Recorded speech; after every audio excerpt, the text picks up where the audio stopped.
तो यहाँ जो हमें खबर मिली है, जी बिजनेस की एक्सक्लूसिव खबर आप यहाँ पर देख रहे हैं कि अब किसान भी जीएसटी के दायरे में आ सकता है। कौन सा किसान जीएसटी के दायरे में आ रहा है, कौन सा नहीं आएगा, ये भी हम आपको यहाँ विस्तार से बता रहे हैं। तमाम खास मेहमान लगातार हमारे साथ बने हुए हैं। आलोक, यहाँ पर केबी चौधरी साहब का एक छोटा सा सवाल था। यूं कहे कि हम जब ब्रेक में डिस्कस कर रहे थे तो उन्होंने कहा कि अगर एक गन्ना किसान 2 या 3 लाख रुपए की पैदावार करता है और एक फैमिली में the father has the piece of land but the sons are doing separately their farming, उसके बाद जो पैसा आता है, लेट्स से टोटल इनकम अगर 20 लाख रुपए हो गई है, तो क्या वो जाकर यहाँ पर अपने आप को रजिस्टर कराएगा जीएसटी के दायरे में?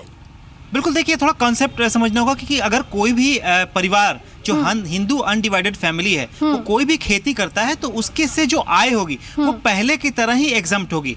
सपोज कीजिए उसके बाद वो कोई अगर मान लीजिए जगरी की कोई फैक्ट्री खोल देता है या कुछ भी करता है तो वहां पर भी उसको एग्जम्पशन मिलेगा क्योंकि वो खुद खेती कर रहा है और खुद उस प्रोड्यूस को बना रहा है। यानी कि आलोक, वो आय अगर 20 लाख से ऊपर है तो भी एक बात और मेरा इनकम टैक्स का एग्जम्पशन होगा। मेरा सवाल आलोक से, मेरा एक सवाल है आलोक जी। जी प्रधानमंत्री कह रहे हैं कि किसानों को गरीबी से बाहर निकालने के लिए पशुपालन करना होगा, खेतों की मेड़ पर वृक्षारोपण करवाना होगा, बागवानी में आना होगा गरीबी से बाहर लाने के लिए। दूसरी तरफ उसी डेयरी पर, उसी एग्रो फॉरेस्ट्री पर, उसी आप फिशरी पर, उसी पोल्ट्री पर, उसी हॉर्टिकल्चर पर, उसी फ्लोरिकल्चर पर जीएसटी की बात करी जा रही है। ये 2 तरीके की नीतियां किस तरह से इस देश में लागू हो सकती है?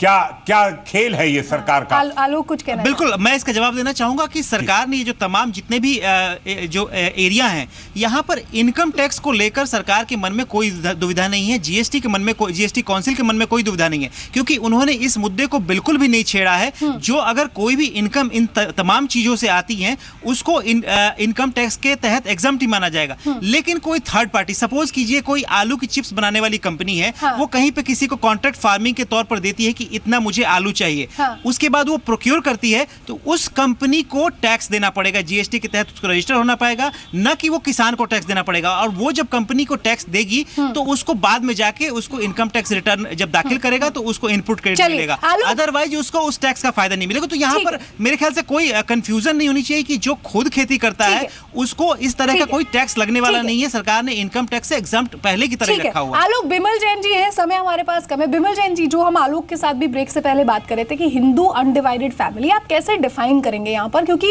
एक पिता अपने बेटों को जमीन तो दे देता है लेकिन कागजी तौर पर जमीन उसके मरते दम तक उसी के नाम पर रहती है। बहुत सारी फैमिलीज में हमने ये केस देखा है, ऐसे में कैसे आप डिफाइन करेंगे? देखिए, हिंदू अनडिवाइडेड फैमिली जो कॉन्सेप्ट है आपने इनकम टैक्स में देखा होगा, आपको रजिस्ट्रेशन लेना होता है जो HUF।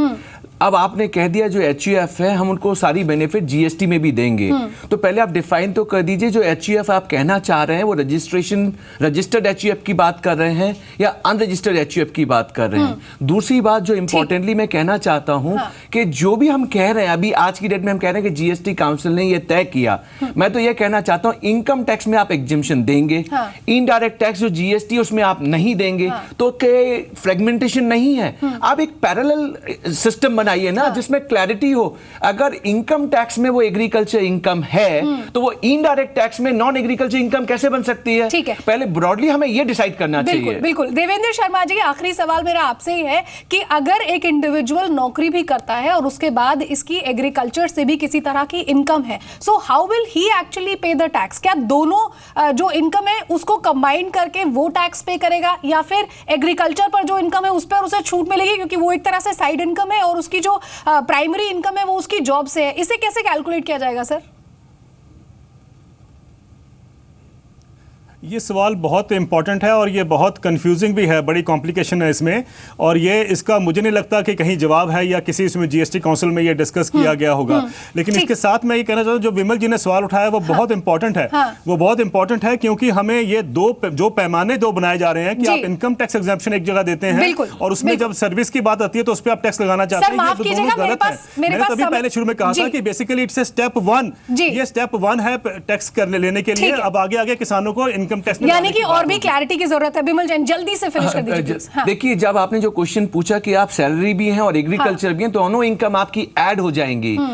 अगर दोनों इनकम 20 लाख से ऊपर हो जाएंगी तो आपको जीएसटी में रजिस्ट्रेशन लेना होगा, ऐसा प्रावधान है। अच्छा, यानी कि भले ही आपकी एग्रीकल्चर इनकम 5 लाख रुपए हो और आपका सैलरी इनकम 15 लाख, लेकिन सैलरी में इन्होंने बाहर रखा है, सैलरी इन्हें बाहर रखी है, इसलिए आपको दोनों पे टैक्स लगेगा। अगर बिजनेस इनकम 15 लाख है और एग्रीकल्चर पे 5 लाख है और आप 20 लाख से ऊपर क्रॉस कर गए तो आपको रजिस्ट्रेशन लेना होगा। चलिए, लेकिन इसका मतलब अभी भी बहुत सारा कंफ्यूजन, किसानों को तो पूरी तरह से बाहर रखना होगा और कोऑपरेटिव को मजबूत करने की जरूरत है। आज सरकार एक तरफ कोऑपरेटिव मजबूत करने की बात करती है और दूसरी तरफ टैक्स के दायरे में लाते हैं, तो इससे मेरा ये मानना है कि इससे एग्रीकल्चर सेक्टर को नुकसान हो। किसान की तो वैसे ही बाजार में भागीदारी। माफी चाहूंगी सर, मेरे पास समय बहुत कम है, शो को यहीं पर वाइंड अप करते हैं। तो जाहिर तौर पर अभी किसान जो है वो जीएसटी के दायरे में आएगा। बहुत सारी क्लैरिफिकेशंस की यहाँ पर और भी जरूरत है। अभी डिटेल में भी पता चल जाएगा कि कौन सा किसान इसके दायरे में आता है, किस तरह से इनकम आप जनरेट करते हैं, उसको लेकर काफी सारी क्लैरिटी अभी भी आ जाएगी। हमारी इस खास पेशकश में फिलहाल इतना ही। इससे जुड़ा हर अपडेट हम आपको जी बिजनेस पर देंगे।